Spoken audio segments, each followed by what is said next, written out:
Hi dear friends, അസ്സാമു അലൈക്കും. നമസ്കാരം. Welcome back to tales of Naju.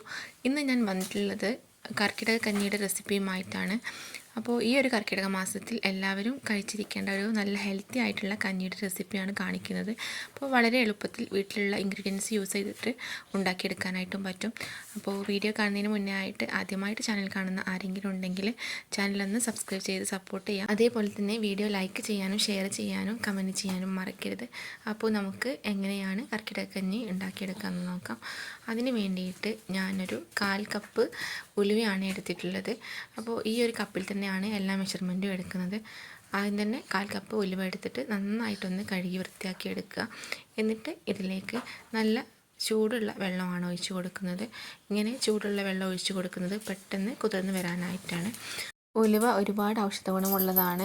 Breast feeding ഉള്ള മദേഴ്സിന് പാലുണ്ടാവാനും, അതുപോലെ തന്നെ ശരീരവേദന, പിന്നെ മുടിയുടെ വളർച്ചയ്ക്കും, അതുപോലെ തന്നെ കൈകാല് വേദന, സന്ധിവേദന, അങ്ങനെ പല കാര്യങ്ങൾക്കും ഒരുപാട് ഔഷധ ഗുണമുള്ളതാണ് ഉലുവ. അപ്പോൾ നമ്മൾ ഭക്ഷണത്തിലൊക്കെ ഉലുവ ആഡ് ചെയ്യുന്നത് നല്ലതാണ്. അപ്പോൾ അതിന് വേണ്ടിയിട്ട് 1/4 കപ്പ് ഞാൻ എടുത്തിട്ടുണ്ട്. പിന്നെ ഇതിലേക്ക് ആവശ്യമായിട്ടുള്ളത് തവിട് കളയാത്ത അരിയാണ്. അത് ഏതരിയായാലും കുഴപ്പമില്ല. അപ്പോൾ ഞാൻ എടുത്തത് നവരരിയാണ്. അപ്പോൾ ഈ നവരരിക്ക് വരുന്നത് 500 ഗ്രാമിന് 75 രൂപയാണ്. അപ്പോൾ അതിൽ നിന്നും നേരത്തെ എടുത്ത കപ്പിൽ 1 കപ്പാണ് എടുത്തിട്ടുള്ളത്. ഇനി നന്നായിട്ട് കഴുകി വൃത്തിയാക്കി എടുക്കാം. എന്നിട്ട് ഇതിൽ 1 കപ്പ് നമുക്ക് ഒന്ന് കുക്കറിലേക്ക് മാറ്റിയെടുക്കാം. അപ്പോൾ നവരരിയുടെ പറയുകയാണെങ്കിൽ നല്ല ഹെൽത്തി ആയിട്ടുള്ള ഒരു അരിയാണ്. തവിട് കളയാത്തത് കാരണം തന്നെ ഒരുപാട് ഗുണങ്ങളുള്ള ഒരു അരി കൂടെയാണിത്. ദഹനശേഷി വർദ്ധിപ്പിക്കാനും, അതുപോലെ പ്രതിരോധശേഷി കൂട്ടാനും, പിന്നെ ഹൃദയാരോഗ്യത്തിനൊക്കെ വേണ്ടിയിട്ട് നല്ലൊരു ഔഷധ ഗുണമുള്ള അരി കൂടെയാണ് നവരരി.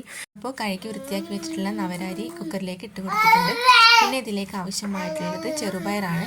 1/2 കപ്പ് ചെറുപയറാണ് എടുത്തിട്ടുള്ളത്. അതൊരു അരമണിക്കൂറൊക്കെ സോക്ക് ചെയ്ത് വെച്ചതായിരുന്നു.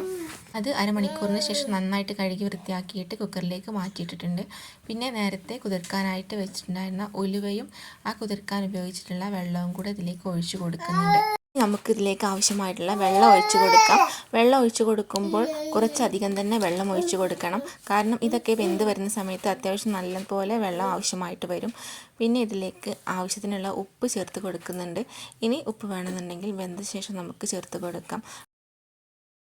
എന്നിട്ട് കുക്കർ അടച്ച് വെച്ചിട്ട് ഒരു 6-7 വിസിലൊന്ന് വേവിച്ചെടുക്കണം. ആ ഒരു സമയം കൊണ്ട് ഇതിലേക്കുള്ളൊരു അരപ്പ് തയ്യാറാക്കിയെടുക്കാം.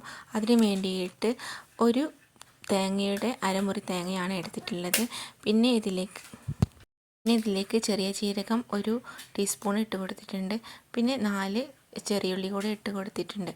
എന്നിട്ട് അത് നന്നായിട്ടൊന്ന് അരച്ചെടുത്തിട്ടുണ്ട്. അപ്പോഴേക്ക് ഇതാ നന്നായിട്ട് വെന്ത് വന്നിട്ടുണ്ട്. ഇനി ഇത് മുഴുവനായിട്ടും എടുക്കുന്നില്ല. ഇതിൽ നിന്നും കുറച്ച് മാത്രമായിട്ട് ഒരു ദിവസത്തേക്കുള്ള കഞ്ഞിക്ക് എടുക്കുന്നുള്ളൂ. അപ്പോൾ ഞാൻ ഇതിൽ നിന്നും കുറച്ച് മാറ്റി വയ്ക്കുന്നുണ്ട്. ഇതൊരു 7 ദിവസമെങ്കിലും മിനിമം കുടിക്കണം. കർക്കിടക കഞ്ഞി എന്ന് പറഞ്ഞാൽ 7 ദിവസം നമ്മൾ കുടിക്കണം. അപ്പോൾ ഇതിൽ നിന്നും കുറച്ച് ഒരു ദിവസത്തേക്കുള്ളത് മാത്രം മാറ്റിയെടുത്തിട്ട് അതിലേക്ക് നമുക്ക് നേരത്തെ അരച്ച് വെച്ചിട്ടുള്ള അരപ്പ് ചേർത്ത് കൊടുക്കാം. അപ്പോൾ ഞാൻ കുറച്ച് മാറ്റി വെച്ചിട്ട് ബാക്കിയുള്ള കുക്കറിലുള്ളതിലേക്ക് അരപ്പ് ഒഴിച്ച് കൊടുത്തിട്ട് പിന്നെ ആ മിക്സിയിൽ കുറച്ചും കൂടെ വെള്ളം ഒഴിച്ചിട്ട് അതും കൂടെ ഒഴിച്ച് കൊടുക്കുന്നുണ്ട്. എന്നിട്ട് നന്നായിട്ടൊന്ന് മിക്സ് ചെയ്തതിന് ശേഷം ഒന്നും കൂടെ ഗ്യാസ് സ്റ്റോപ്പിൽ വെച്ചിട്ട് ഒന്ന് തിളപ്പിച്ചെടുക്കണം. അധികം തിളപ്പിച്ചെടുക്കേണ്ട ആവശ്യമില്ല. ജസ്റ്റ് ഒന്ന് വരുമ്പോൾ ഇത് നമുക്ക് ഓഫാക്കിയെടുക്കാം. ആ ഒരു സമയത്ത് ഇതിലേക്ക് ആവശ്യമായിട്ടുള്ള ഉപ്പും കൂടെ ചേർത്ത് കൊടുക്കുക. നേരത്തെ ഉപ്പിട്ടതായിരുന്നു. പിന്നെ ഒന്ന് നോക്കിയിട്ട് ബാക്കിയുള്ള ഉപ്പ് ചേർത്ത് കൊടുക്കാം. നന്നായിട്ടൊന്ന് മിക്സ് ചെയ്ത് കൊടുത്തിട്ട് ഒന്ന് വേവിച്ചെടുക്കുക. ജസ്റ്റ് ഒന്ന് തിളവന്നാൽ നമുക്കിത് ഓഫ് ചെയ്യാം. പിന്നെ ഇത് കുറച്ച് കഴിയുന്ന സമയത്ത് കുറച്ചും കൂടെ ഒന്ന് കുറുകി വരാനുള്ള ചാൻസ് ഉണ്ട്. അപ്പോൾ നല്ല ഹെൽത്തിയും അതുപോലെ തന്നെ നല്ല ടേസ്റ്റും ആയിട്ടുള്ള ഉലുവാക്കഞ്ഞി അല്ലെങ്കിൽ കർക്കിടക കഞ്ഞി റെഡി ആയിട്ടുണ്ട്. അപ്പോൾ ഇത് മസ്റ്റായിട്ടും എല്ലാവരും ട്രൈ ചെയ്ത് നോക്കുക.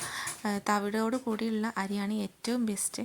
ഇനി അതില്ലെങ്കിൽ നിങ്ങൾക്ക് ആ അരിക്ക് പകരം ഗോതമ്പ് നുറുക്കോ അല്ലെങ്കിൽ മട്ട അരി, പിന്നെ കുറിയരി, അങ്ങനെ ഏതരി വേണമെങ്കിലും എടുക്കാവുന്നതാണ്. പിന്നെ ഈ ഒരു കഞ്ഞിയിലേക്ക് കുറച്ച് ഉലുവ ചേർത്തത് കൊണ്ട് കുറച്ച് കയ്പ്പരസം ഫീൽ ചെയ്യും. അപ്പോൾ അങ്ങനെ ഇഷ്ടമില്ലാത്തവരുണ്ടെങ്കിൽ കുറച്ച് ശർക്കര ഉരുക്കിയിട്ട് ചേർത്ത് കൊടുക്കാവുന്നതാണ്.